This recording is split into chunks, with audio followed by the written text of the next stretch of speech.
1. Hannah Oquewish, the youngest person executed in the U.S. history. In 1786, 12-year-old Hannah Oquewish was involved in the murder of 6-year-old Eunice Bowles in Connecticut. Oquewish reportedly strangled Eunice and left her body in a field.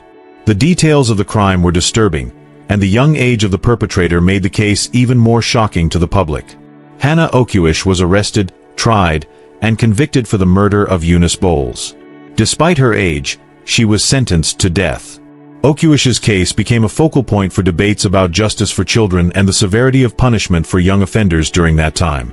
The court's decision to execute a 12-year-old raised significant questions, though the outcome was accepted within the context of 18th-century law. The case caused distress not only for the families involved, but also for the broader community. While the murder of a child was horrific, the execution of a 12-year-old sparked outrage. The public was divided over whether such a young individual should face the death penalty. At the time, there was little understanding of juvenile justice as we know it today. In 1786, Hannah Oquewish was hanged in Connecticut at the age of 12. She is believed to be the youngest person ever executed in the United States. The execution of such a young girl was deeply unsettling and is remembered as one of the earliest cases of a minor facing the death penalty. The public's reaction to Hannah Oquewish's execution was mixed. Some believed that the severity of the crime justified the execution, while others questioned whether a 12-year-old could truly be held accountable for such an act. The case raised broader concerns about the fairness of sentencing minors and whether such young offenders should face the death penalty. 2. Virginia Christian, the youngest female executed in the 20th century. In 1912, 16-year-old Virginia Christian was working as a domestic servant for Ida Bellotti in Virginia. During an argument, Christian attacked Bellotti, resulting in Bellotti's death. The details of the crime suggest that the young girl acted in anger, but the brutality of the act led to her arrest and conviction for first-degree murder. Virginia Christian's trial was swift, and despite her age, she was convicted of first-degree murder. The prosecution focused on the severity of the crime, while the defense presented Christian's youth and difficult upbringing as mitigating factors. Despite this, the jury sentenced her to death, and the case quickly became a focal point in debates about the treatment of minors in the justice system. Christian's family, particularly her mother, fought for clemency, citing Virginia's young age and difficult circumstances. However, the case sparked widespread outrage, and the public was divided over whether a minor, especially a young woman, should be executed for her actions. Despite the pleas for mercy, Christian's sentence was upheld. Virginia Christian was executed by electrocution in Virginia in 1912, at the age of 17. Her execution marked her as the youngest female to be executed in the U.S. during the 20th century. The case generated national attention and brought significant criticism, especially due to her age and the lack of consideration for her potential for rehabilitation. The public's reaction to Virginia Christian's execution was deeply divided. Some believed that justice had been served for the murder of Ida Bellotti, while others argued that a 16-year-old should not have faced the death penalty. The case raised questions about the fairness of executing minors, especially in the context of gender and age. 3. Krista Pike. In January 1995, 18 years old, Krista Pike, a troubled teenager, lured Colleen Slemmer, her 19-year-old classmate, into the woods near the University of Tennessee's agricultural campus. Along with her boyfriend and another accomplice, Pike brutally tortured Colleen for 45 minutes. The violence was savage. Symbols of satanic ritual were carved into Colleen's body, and Pike even kept a piece of Colleen's skull as a disturbing souvenir. The murder was shockingly brutal, and the community was left horrified. Pike was swiftly arrested, convicted, and sentenced to death for her role in the crime. Since her conviction, Krista Pike's legal team has filed multiple appeals, arguing that her youth, traumatic upbringing, mental illness, and the immaturity of her adolescent brain should be considered as mitigating factors in her case. Despite these efforts, Pike remains on death row, with her execution date still pending. The prolonged legal battle has caused immense emotional strain for both Colleen's family and Pike herself, as each year brings more delays and appeals. Pike's time in prison has been marked by further violent incidents. She was involved in an attempt to murder a fellow inmate and even tried to escape with the help of a former corrections officer. These actions have further solidified her reputation as a dangerous individual, complicating her efforts to gain clemency. Colleen's mother, Mae Martinez, has lived through nearly 3 decades of waiting for justice. 4 years, her calls for an execution date have gone unheard, and the inability to find closure has taken a deep emotional toll. In interviews, May has expressed a desperate need for finality, stating, "I just want Krista down so I can end it, relieve my daughter so she can finally rest." The ongoing legal battle has meant that, while Pike remains on death row, May Martinez is still waiting for a resolution, a painful reality that has dragged on far too long. The public response to Krista Pike's case has been deeply divided. Some argue that Pike deserves the death penalty for the brutal nature of the crime, emphasizing that her actions were premeditated and horrifying. For them, Pike's continued time on death row is seen as an overdue consequence for the pain she caused Colleen's family. Others, however, question the fairness of the death penalty, particularly in Pike's case. They argue that she was a troubled young woman who, at the time of the crime, was influenced by mental illness, an abusive upbringing, and the toxic dynamics of her relationships. Her legal team has used these points to argue for clemency, but so far, the courts have rejected these appeals. As of now, Krista Pike remains on death row in Tennessee, her fate uncertain. Despite her years on death row, there is no set date for her execution. The case continues to stir conversations about the death penalty in the United States, especially when it comes to women and young offenders. 4. Judith and Neil Lay. In 1982, 18 years old, Judith and Neil Lay and her husband, James, abducted 13-year-old Lisa and Milliken from Georgia.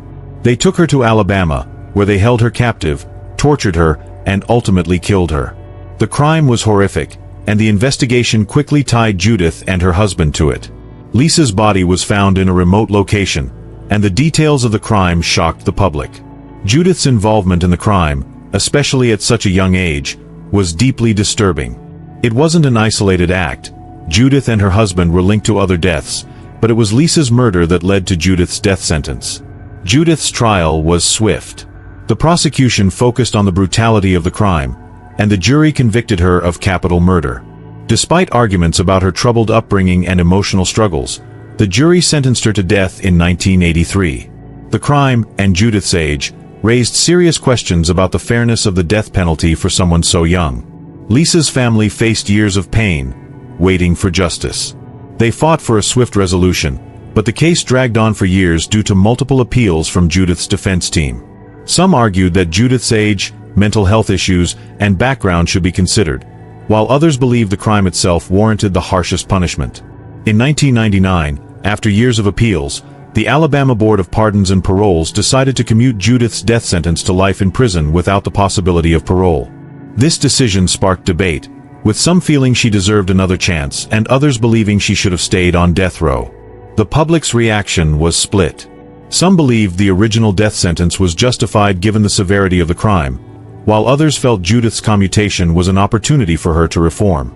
The case reopened discussions about how to treat young offenders and whether mental health should play a role in sentencing. Judith and Neil Lay now serves a life sentence in prison. Her case raises questions about the fairness of the justice system, especially for young offenders. While some feel that she deserves a chance for redemption, others believe the victims of her crime did not get full justice. 5. Tiffany and Cole. In 2005, 25 years old, Tiffany Cole, along with 2 accomplices, kidnapped Reggie and Carol Sumner, an elderly couple from Jacksonville, Florida. They drove the couple to a remote area in Georgia, where they forced them into a shallow grave and buried them alive. The brutal nature of the crime shocked the public, and the investigation quickly linked Cole and her accomplices to the murder. Tiffany Cole was arrested and charged with first-degree murder and kidnapping. During her trial, the prosecution focused on the brutality of the crime, and Cole was convicted. In 2007, she was sentenced to death for her role in the murders. The case drew attention due to the shocking details of the crime and the fact that the victims were buried alive. The Sumner family endured years of grief, and their fight for justice continued throughout the legal process. While Cole's defense team argued for a lesser sentence, the severity of the crime led to her death sentence. The case sparked debate about the fairness of the death penalty, especially for women involved in such violent acts. Tiffany Cole remains on death row in Florida, with her execution date still pending. Her case has continued to draw attention, raising questions about the use of the death penalty in cases involving women and the possibility of rehabilitation for those who commit horrific crimes. Public opinion on Tiffany Cole's case has been divided. Some argue that the brutality of the crime warrants the death penalty, while others question whether the justice system should impose such a severe sentence. The case has sparked discussions about the treatment of women in the criminal justice system and the ethical issues surrounding the death penalty. 6. Emilia Carr. In 2011, 30 years old, Emilia Carr, along with her co-defendant, kidnapped and murdered the ex-wife of her co-defendant. The victim was held captive, tortured, and then killed. The details of the crime were shocking, and the investigation quickly linked Carr and her co-defendant to the murder. Emilia Carr was arrested and charged with first-degree murder and kidnapping. During her trial, the prosecution presented evidence of the brutal nature of the crime, and Carr was convicted. She was sentenced to death in 2012 for her involvement in the murder. The victim's family endured years of pain as they sought justice. Despite efforts by Carr's defense team to argue for a lesser sentence, the severity of the crime led to her death sentence. The case raised debates about the fairness of the death penalty, especially in cases where the defendant is a woman. Emilia Carr remains on death row in Florida, with her execution date still pending. Her case continues to raise questions about the use of the death penalty, particularly for women involved in violent crimes. Public opinion on Emilia Carr's case is divided. Some argue that the brutal nature of the crime justifies the death sentence, while others question whether the death penalty should be applied to women in cases like hers. The case has sparked discussions about the fairness and ethics of the death penalty. 7. Lisa Montgomery. In 2004, 35 years old, Lisa Montgomery brutally murdered Bobby Jo Stinnett, a pregnant woman, and abducted her unborn child. Montgomery strangled Stinnett, cut open her abdomen, and took the baby. The crime was horrifying, and the baby girl was later found alive and safely returned to her family. Montgomery was arrested and charged with murder and kidnapping. During her trial, the defense presented evidence of her mental illness, including a history of severe trauma and abuse. Despite this, Montgomery was convicted of first-degree murder and sentenced to death in 2007. Bobby Jo Stinnett's family faced years of grief, and the fight for justice for Stinnett was long. Montgomery's defense team worked to have her sentence commuted, arguing that her mental health should have been considered more heavily. However, the courts upheld the death sentence. In 2021, Lisa Montgomery was executed by lethal injection, marking the first federal execution of a woman since 1953. The execution sparked debate about mental illness, the fairness of the death penalty, and the treatment of women in the justice system. The public reaction to Montgomery's execution was divided. Some believed that justice had been served for Bobby Jo Stinnett and her family, while others felt that Montgomery's mental health history and the trauma she endured should have led to a different outcome.